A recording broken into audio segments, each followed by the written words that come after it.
Hi everybody, this is Scott Dudley from SaaS Startup Stories, and today my special guest is Chris Slee, who's based in Ohio.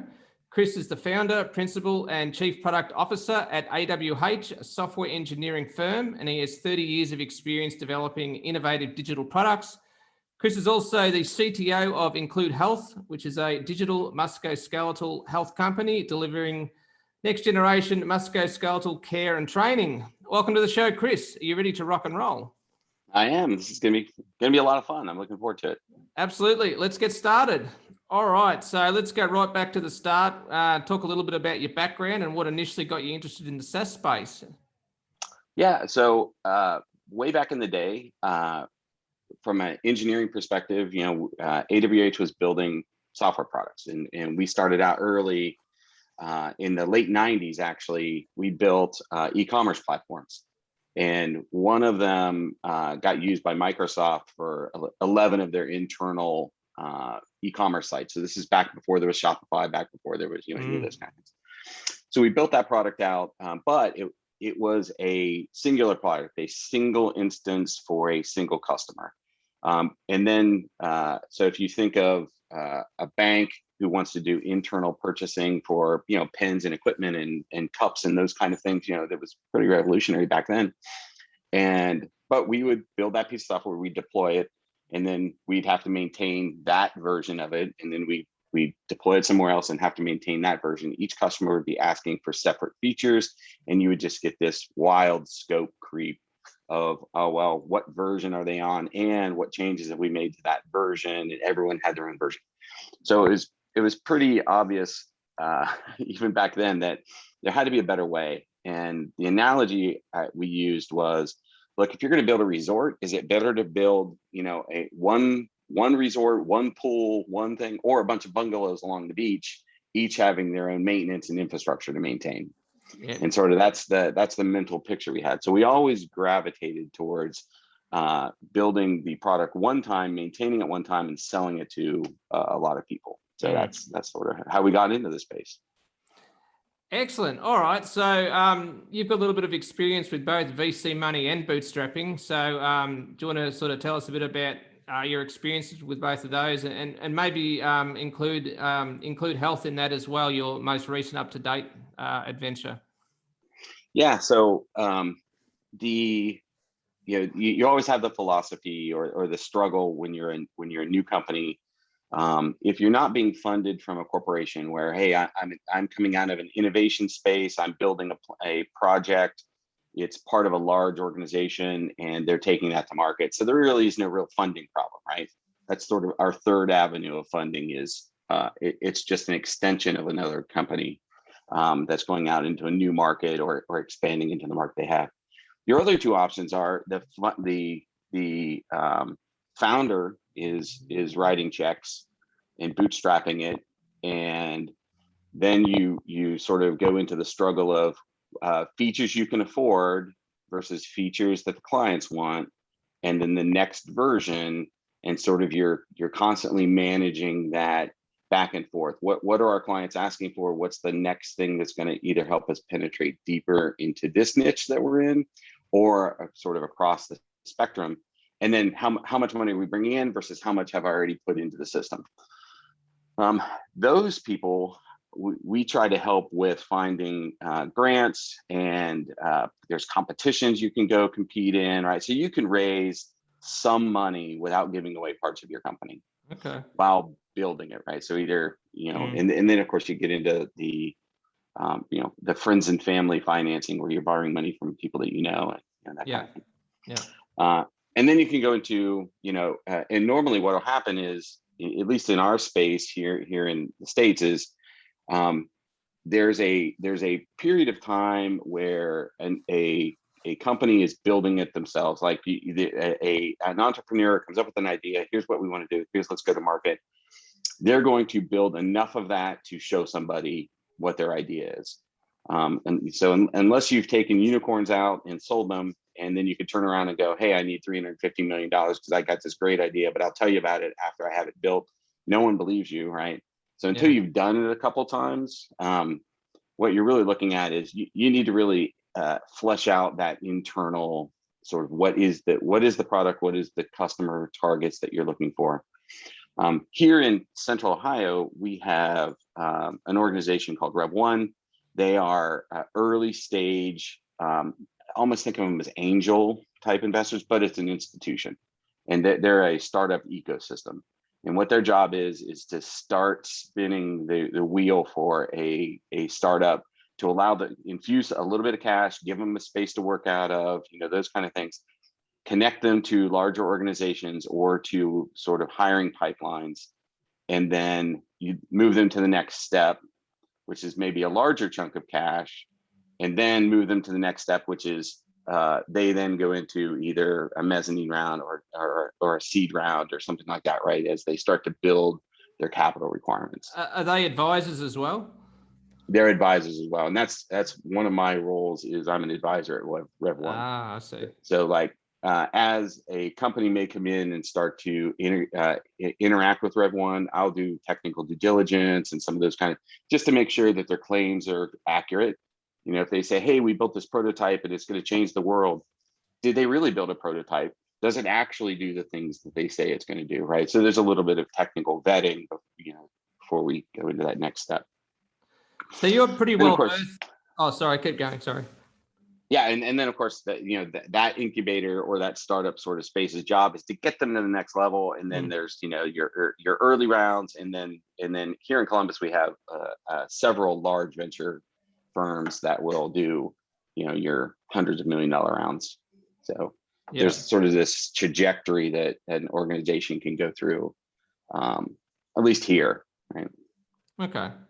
So you're pretty well versed on sort of both sides of the equation, with the like the coding side of it as well as the management entrepreneurial side of it as well, are you? Right, and I think that's from AWH's perspective, that's what we do for a living, because not only do we want to build a great product and help an entrepreneur take it to market, but we also have to know how to make that entrepreneurial successful, not only from a capital perspective but also a market perspective. Okay. Sounds good. All right. So with Include Health, how'd you get your first 100 customers for that? So Include Health has a great story. They've always been a SaaS product from the very beginning. They had Ryan, who's the founder. He had a vision. He was in school. He was industrial design. He watched a guy come into a gym in a wheelchair and try to use equipment, and just all the stuff that the guy had to do in order to do a workout, right? Right. Yeah.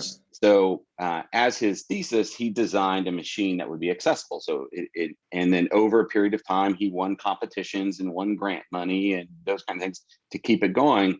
And he ended up building a 900-pound functional trainer that was all digital. So you could, with no hands or no arm, you could go up to it and still work out. And it would set the weights for you, and it would do everything you needed to do from an accessibility perspective. I got involved at that point, and we cloud enabled it. So we built a web application that a clinician can come through, like a PT, physical therapist can come through, prescribe a workout. And then when the person showed up at the machine, the workout was already loaded on board. It would walk them through their workout, and then it would take the results of this workout and put it back into the cloud. So that way the clinician could then go, okay, you did your workout, you were able to do these, what'd you struggle with, change the weights, change those kind of things for them. And that was great. And for that particular product in that space, doing that work, the first 100 customers came easy, because it's a compelling story, it's a compelling product. It worked end to end. It had a healthcare functional flow. We had the Air Force, U.S. Air Force was a client. There were several universities that were clients. Large healthcare systems were clients. The struggle to get to the first 100 customers wasn't customer acquisition. It was manufacturing. This is a 900-pound functional trainer that had to go into hospitals.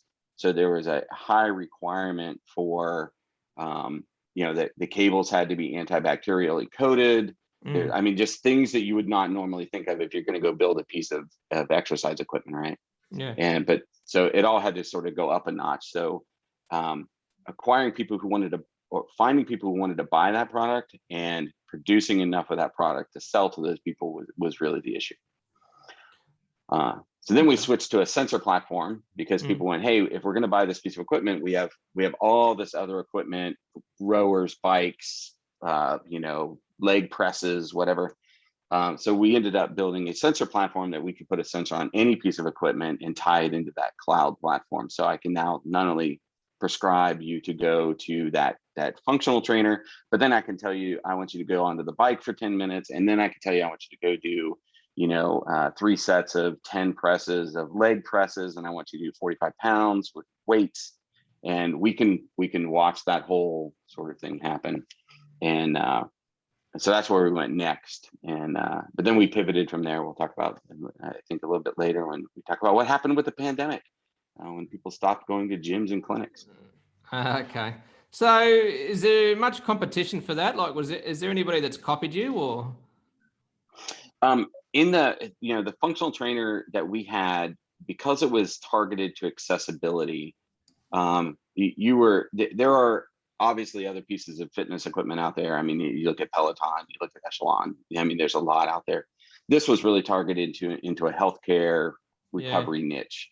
So there's not a lot in there. And the machines that are in that niche are wildly expensive, because they can be.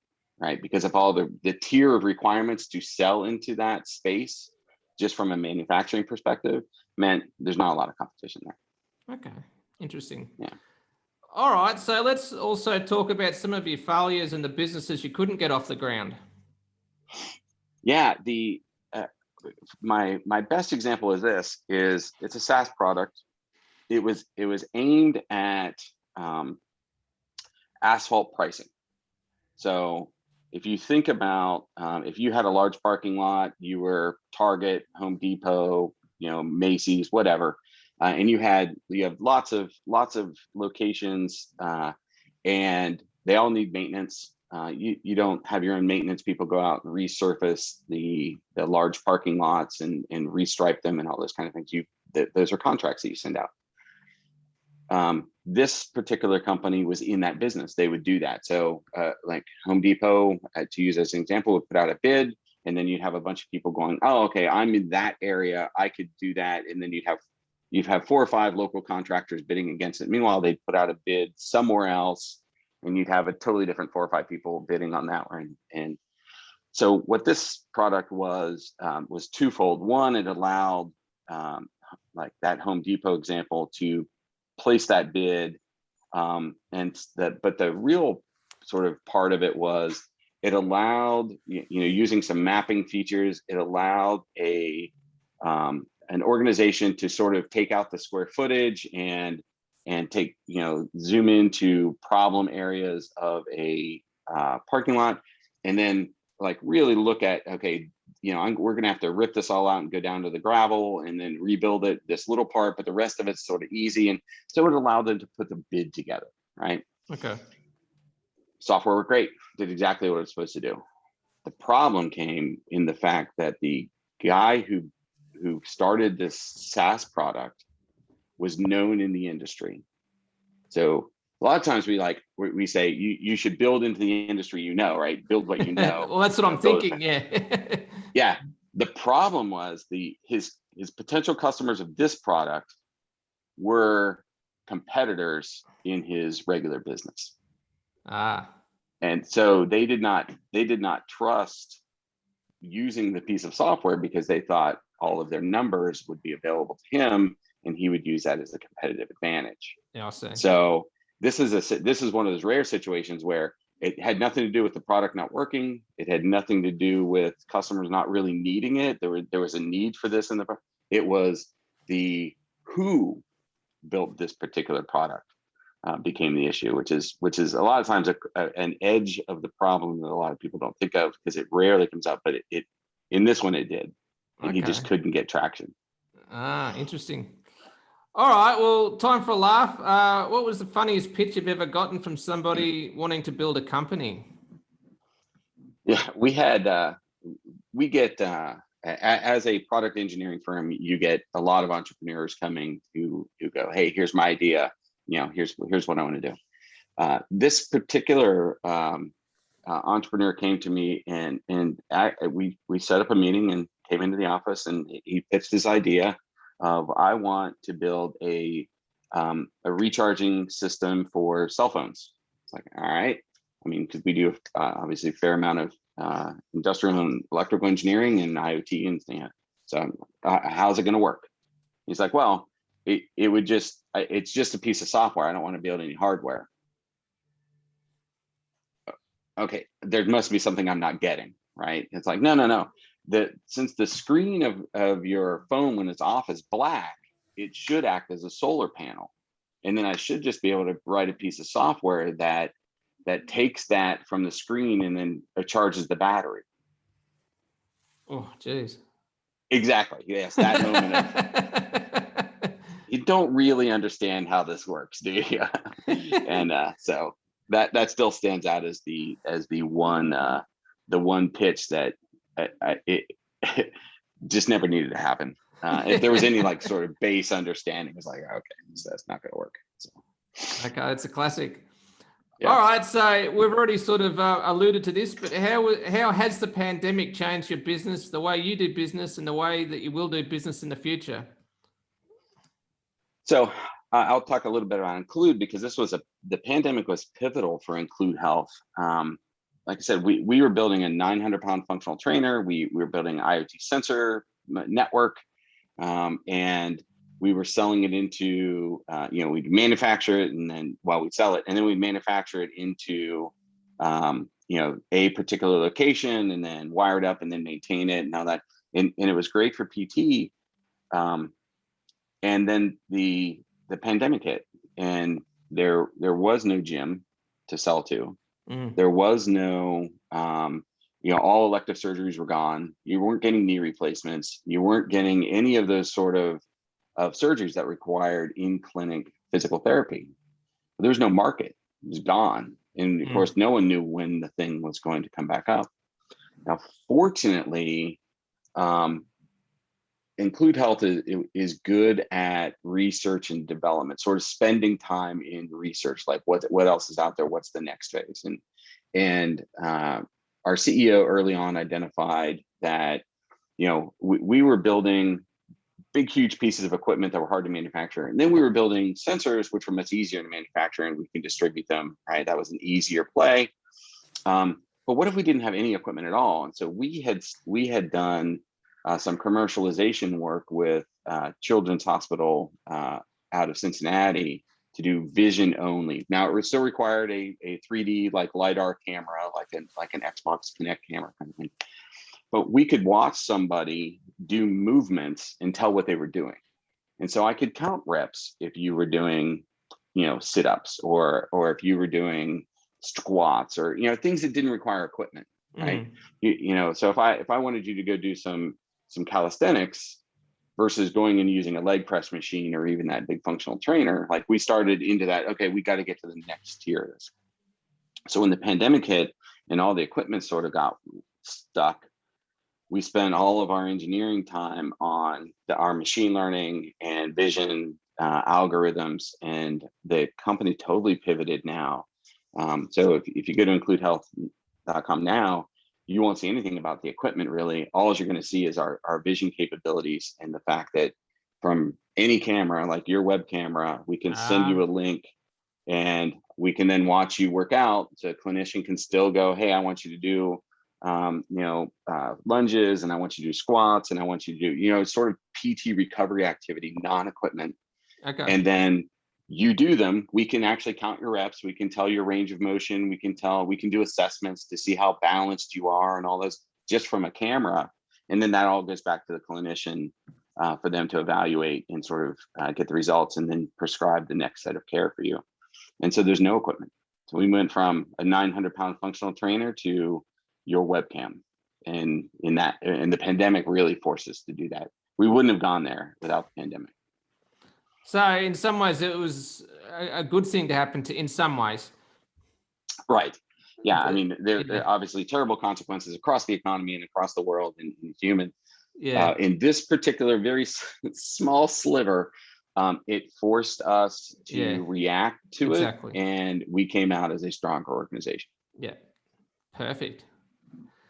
All right. What have you found to be your most successful customer acquisition channels, and how did you find them? For Include, customer acquisition is typically done through large healthcare organizations. We have our sales, not really sales staff. It is our business development engine is really based on the relationships that people have in those spaces. So if you're a healthcare organization with 400 facilities that are doing physical therapy, the other people that are also doing physical therapy that have 600 facilities and 30 facilities, and so it's a very relational kind of experience. So once the product is out there and starts getting looked at, healthcare, the actual practitioners get it pretty, the healthcare management gets it. Practitioners can be a little concerned that it's going to replace them, but really it's not. It's an augmentation, right? It gives the practitioner time to spend with the patient and then send them home.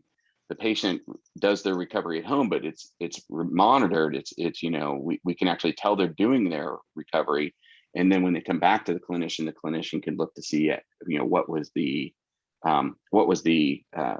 recovery, right? How well are they doing? Yeah. The other side of that equation is payers. So if you look at insurance companies, are very interested in this technology because it does allow us to go with no equipment, very low cost, into people's homes, help them recover, right? Because the whole problem with PT a lot of times is you just have to have the patient move. If we can just keep them moving, right? And that's what this technology is really about. Yeah. And so we have healthcare, we've got, so we have both sides of the equation, really, right? We have the payers and we have the providers. Okay. And then on the flip side, how do you approach reducing churn and retaining paying customers? We have essentially a couple of mantras that we have, which is product stability. So we this is going into a space that someone's going to use either on a daily basis or in clinic. It has to be stable. So, and I'm not talking about defects like, oh, it threw an error. I'm talking about the ability to map somebody on screen, know what they're doing, and reliably count reps or give them durations and those kind of things is key. Yeah. Because if someone gets there and they can't figure out how to make the system work, right, from either a usability perspective or a technical perspective, it's failed, right? So stability is one. What we've also found is increasing our number of movements that we have available. So we talked about squats and push-ups and sit-ups, and well, there are, depending on what you're recovering from, there are anywhere from 5 to 14 movements that the clinician wants you to do. And of course, a shoulder recovery is different than a knee recovery. Upper body, lower body, those kind of things, spine, neck, those are all different.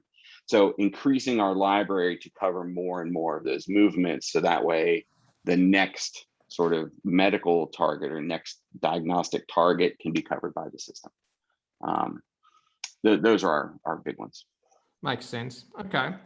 All right. So what would you say is the single biggest challenge that you're experiencing right now with growing Include Health? Hiring, finding people. I mean, that is a challenge right now, especially in technology. We hire a lot of engineering staff. People who understand machine learning are in very high demand. Even regular developers are difficult to acquire because everyone, there's always a market, for developers, but right now, it sort of reminds me of the early 2000s of pay is becoming not equitable to work.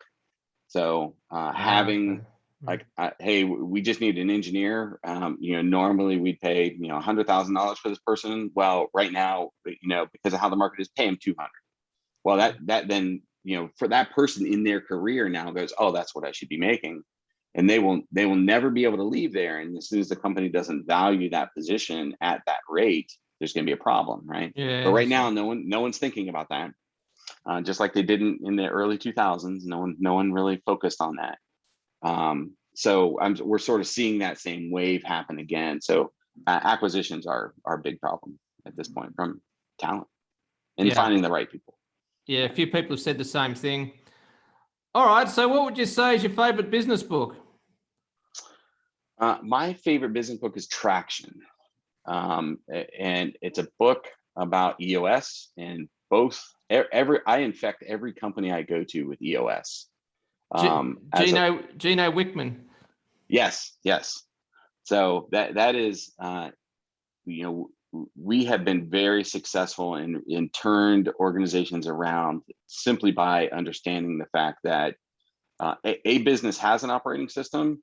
They're just ad hoc. And if you put in a real operating system like EOS, your business will be better off. And so. I had a podcast interview with another guy yesterday, and he said exactly the same thing, Traction. So really, that's 2 in a row. So I've got the book here. I better start to read it. So you should read it. If you want to start off with an easier read, it's What the Heck is EOS? That is sort of your entry level, Cliff Notes version of Traction. Yeah, I see. Good point. Yeah. All right, cool. So what are you curious about or researching right now regarding SaaS or software in general? My focus, because I do a lot of the R&D kind of things, but my focus right now is taking machine learning or AI from a fancy niche, right? So it's like, oh, hey, we're this company.ai. It's like, well, AI, artificial intelligence, machine learning should just be baked into every product at this point, because it reduces developer load. It gives us better strategies for growth. So really looking at taking non-novel approaches to use of machine learning, and that's where I'm spending a lot of time right now. Okay, interesting. All right, and then just to wrap up, where can people go to find out more about Include Health? Yeah, a great place is IncludeHealth.com, and then AWH is awh.net. And of course, they can always find me on LinkedIn, Chris Slee. Just mention that if you want to connect, I get a lot of people just connecting randomly globally. Mention that you saw me in this podcast, and I'll connect with you, and then we can have a conversation. Excellent. All right, then. Thanks for being on the show, Chris. I really appreciate your time. That was great. Thanks for that. All right, very good.